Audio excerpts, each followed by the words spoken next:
பேய் இருக்கா இல்லையா, இல்லை பேய் வரத்துக்கு என்ன மாதிரி அறிகுறிகள்லாம் இருக்குது அப்படிங்கிறது படத்தோட டைலாக் மட்டும் கிடையாதுங்க. இது பிரபலமான விஷயமும் கூட.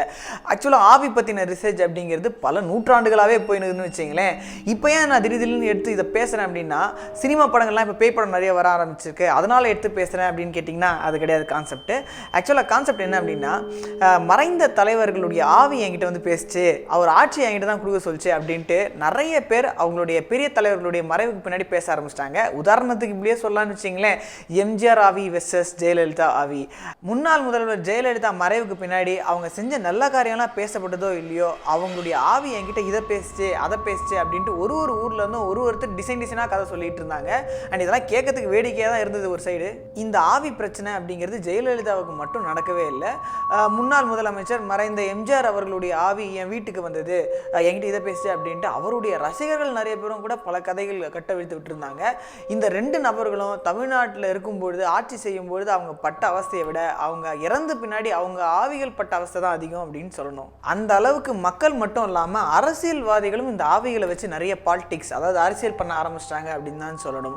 ஜெயலலிதா அவர்கள் மறைந்த பின்னாடி அவருடைய உடல் வந்து அடக்கம் பண்ணும் பொழுது ஒரு ஆவி போன்ற உருவம் அந்த இடத்துல இருந்தது அப்படின்னு ஒரு நிறைய வதந்திகள் வந்தது சமூக வலைதளங்களில். அதே மாதிரி பார்த்தோம் அப்படின்னா, அவங்களுடைய சமாதி இருக்கிற இடத்துல வந்து நிறைய அழுகுரல்கள் கேட்குது, அதுவும் ஒரு பெண்ணோட அழுகுரல் கேட்குது அப்படின்னு கூட நிறைய வதந்திகள் வந்துகிட்டு இருக்கு. இதெல்லாம் கேட்கும்போது உங்களுக்கு தமாஷா கூட இருக்கலாம், பட் என்ன மாதிரி விஷயங்கள்லாம் இந்த ஆவி ரிலேட்டடாக வந்தது அப்படிங்கிறத அப்படியே லைனாக அப்படியே பார்க்கலாம். இதுக்கு நடுவில் சேலத்தில் ஒரு பொதுக்கூட்டத்தில் பாமக நிறுவனர் ராமதாஸ் பேசும்பொழுது ஜெயலலிதா ஆவி இந்த விஷயத்த சொன்னதா அவர் ஒரு விஷயத்த சொன்னார். அது என்ன அப்படின்னா, நான் வந்து ஊழல் பண்ணிட்டேன், என்னுடைய தோழியும் சரியில்லை, அதனால் அடுத்த முதல்வராக அன்புமணி தான் வரணும் அப்படின்ட்டு ஜெயலலிதா ஆவி அவர்கிட்ட சொல்லிச்சான். அது மட்டும் இல்லாமல் ஜெயலலிதாவுடைய ஆன்மா அன்புமணி தான் வந்து அடுத்த முதல்வராக இருக்கணும்னு விரும்புகிறதாகவும் சொன்னார்.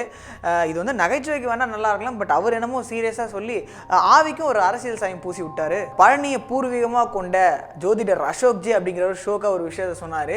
ஜெயலலிதாவுடைய ஆன்மா இன்னும் திருப்தி அடையல, அது இன்னும் ரொம்ப உக்கிரமாக இருக்குது அப்படின்ட்டு ஒரு பகீர் ரிப்போர்ட்டை வேற அவர் சொல்லியிருந்தார். அது என்ன விஷயம் அப்படின்னா, இந்து மதத்துடைய விதிப்படி பார்க்கும் பொழுது ஒரு உடலில் இருந்த ஆன்மா 3 நாளுக்கு அப்புறமா தான் கர்மாவை சேரும் அப்படின்னு சொல்கிறாங்க. அது மட்டும் இல்லாமல் ஆகம விதிப்படி சில விஷயங்கள் பண்ணாதான் அந்த ஆன்மா சாந்தி அடையும் அப்படின்னு சொல்கிறாங்க. அவங்களுடைய குடும்பத்தார் வந்து அதெல்லாம் சரியாக பண்ணாதனால ஜெயலலிதா அவர்களுடைய ஆவி இன்னும் உக்கிரமாக தான் இருக்குது அப்படின்னு ஒரு பரபரப்பு வேற சேர்த்துருக்காரு. 2023 வரைக்கும் ஜெயலலிதாவுடைய ஆவி பூமியில் தான் இருக்கும் அப்படின்ட்டும், இன்னும் 6 வருஷம் கழிச்சு தான் அவங்க வந்து மறுபிறவி எடுப்பாங்க அப்படின்ட்டும் அந்த ஜோதிடர் சொல்லியிருக்காரு. இப்போ இந்த ஆவி விஷயம் எப்படி பரபரப்பாக பேசப்படுதோ, இதே மாதிரி எம்ஜிஆர் அவர்களுக்கும் இந்த ஆவி கான்செப்ட் பயங்கர பரபரப்பாக பேசப்பட்டது. அது என்ன பொருளி அப்படின்னா, எம்ஜிஆர் அவர்கள் அமெரிக்காவிலே இறந்து விட்டதாகவும் அவருடைய உடலை அங்கேயே அடக்கம் பண்ணிட்டாங்க அப்படின்னும், பின்னாடி வந்து அவரை மாதிரியே உருவம் இருக்கக்கூடிய ஒரு சினிமா டூப்பை வச்சு இங்கே கொண்டு வந்ததாகவும், அவர் கொஞ்ச நாள் வச்சு ட்ரீட்மெண்ட் பார்க்குற மாதிரி பார்த்துட்டு அதுக்கப்புறமா கையெழுத்து வாங்கிட்டு அவரை சாகடிச்சிட்டாங்க அப்படின்னும் பல கட்டுக்கதைகளை அவிழ்த்து விட்டாங்க நம்ம மக்கள். இந்த வதந்தி மட்டும் இல்லாமல் இன்னொரு வதந்தியும் பேசப்பட்டது. அது என்ன அப்படின்னா, அவர் குடிக்கிற மோரில் விஷத்தை கலந்துட்டாங்க, அதனால அவர் இறந்துட்டாரு அப்படின்னு சொன்னாங்க. அதுக்கப்புறம் இன்னொரு நாள் தங்கபசம் சாப்பிட்றாரு இல்லையா, அந்த தங்கபசத்தினால தான் கிட்னி செயலிழந்துச்சு, அதனால தான் இறந்துட்டாரு அப்படின்ட்டும், அதுக்கு காரணம் ஒரு கேரள நம்பூதிரின்னு கூட பல கட்டுக்கதைகளை கட்டுவிட்டாங்க. எம்ஜிஆர் அவர்களுடைய இறப்புக்கு பின்னாடி அக்கம் பக்கத்துல இருந்து பல ரசிகர்கள் சென்னை நோக்கி வந்தாங்க.